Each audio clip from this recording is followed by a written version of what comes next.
सभा को संबोधित करने पहुंचे विजेंद्र ओला। नमस्कार, समाचार पत्र सूरजगढ़ में आप सभी का स्वागत है। जी हां, चिड़ावा क्षेत्र के गांव स्वामी सही में लोकसभा से कांग्रेस प्रत्याशी विजेंद्र ओला चुनावी सभा को संबोधित करने पहुंचे बाबा गोकुलनाथ मंदिर पर। हुई सभा में सूरजगढ़ विधायक श्रवण कुमार, पिलानी विधायक पितराम काला, चिड़ावा प्रधान इंदिरा डूडी, पूर्व प्रधान शेर सिंह नेहरा, उप प्रधान रणधीर बुडानिया, जिला परिषद विनीता रणवा, चेयरमैन पिलानी हीरालाल, पूर्व कांग्रेस जिला अध्यक्ष महेंद्र झांझड़िया सहित काफी ग्रामीण मौजूद रहे। विधायक श्रवण कुमार ने कांग्रेस सरकार की योजनाओं से अवगत करवाया। सभी लोगों ने विश्वास और पूरे भरोसे के साथ विजेंद्र ओला को ज्यादा से ज्यादा वोट तथा सपोर्ट देने की बात कही। लोगों के चेहरे पर कांग्रेस के प्रति मुस्कान भी दिखी। समाचार पत्र सूरजगढ़ से दिनेश झांझड़िया की रिपोर्ट।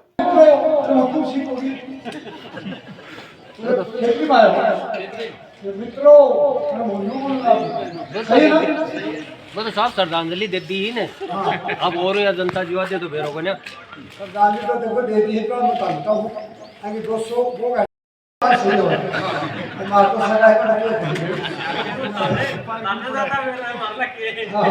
शाही द्वारा की बात आ गई है। ये मतलब संविधान शाही द्वारा हो धर्म संशोधन हो ना, सुधार करिए तो भारत सुधार करो अपनी बात सारा एक सब भेदभाव लगा के और अपनी बात बोल दे लो।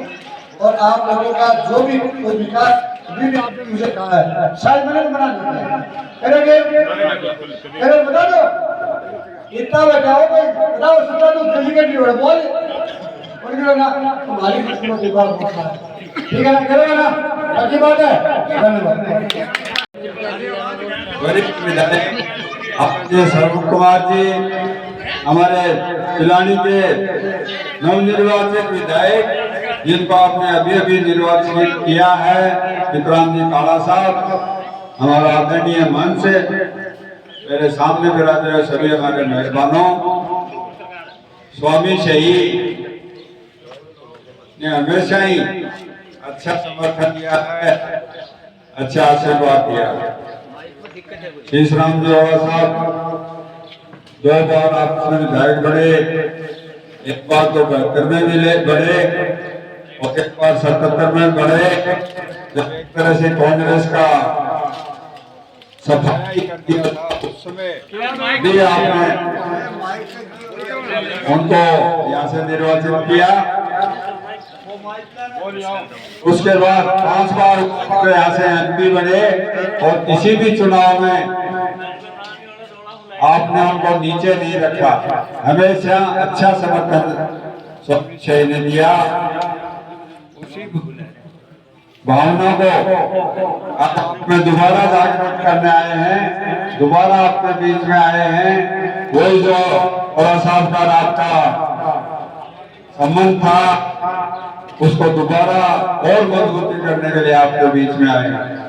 दिल्ली में जो सरकार बैठी है, की सरकार है, न वो मजदूर की सरकार है, न ओबीसी की सरकार है, न वो हमारे SC ST के भाइयों को उनके विचार में हैं और न किसान उनके विचार में हैं।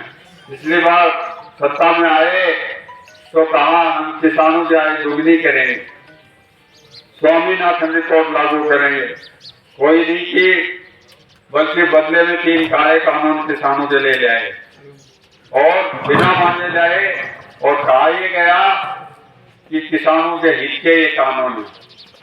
वो तो भला हो उन किसानों का जिन्होंने इसकी बुराइयों को समझा और 8 महीने तक दिल्ली के बॉर्डर पर बैठे रहे, 700 जाने गई और उन काले कानूनों को वापस करवाया।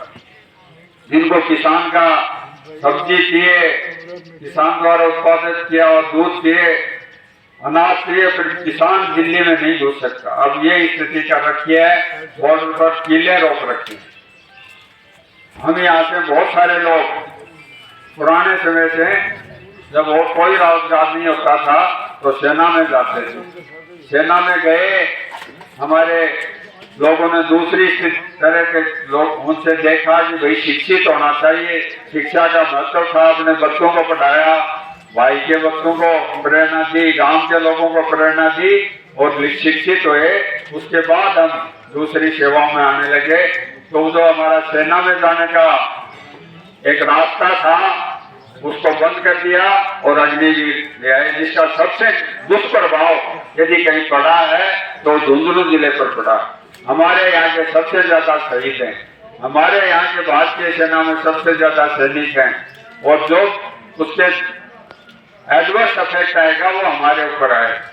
ये लोग अब कह रहे हैं हम संविधान बदलेंगे, संविधान की समीक्षा करेंगे, और जो संविधान में हमको बोलने का अधिकार है, सबसे बड़ा हमको वोट का अधिकार मिला है, हमको अपना जीवन यापन करने का अधिकार मिला अपने तरीके से, उन सब में ये बदलाव करना चाहते हैं।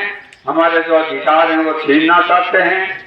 तो न ये किसान के हित के हैं, न हमारे फौजी भाइयों के हित के हैं, और न दूसरा वर्ग है उसके हित के हैं। ये सब कुछ चंद मुट्ठीभर लोगों का ये हित पोषण करते हैं। आप बहुत समझदार हैं। आज गांव के घर में भी बैठा व्यक्ति वो भी पूरी तरह जानकारी रखता है। यद्यपि मीडिया को इन्होंने पूरी तरह कंट्रोल कर रखा है, उसको दबाव में ले रखा है। टेलीविजन खोलते एक ही व्यक्ति की फोटो आती है पर आपको दूसरे तरीके से सूचना मिल जाती है। अब आप देखिए इन्होंने क्या हालत कर रखी है। कांग्रेस के खाते सील कर दिए, एक पैसा निकाल नहीं सकते, चुनाव में कोई पोस्टर भी छपवा नहीं सकते, और कह रहे थे काला धन लाएंगे, लाए नहीं, यही उत्पन्न कर दिया काला धन।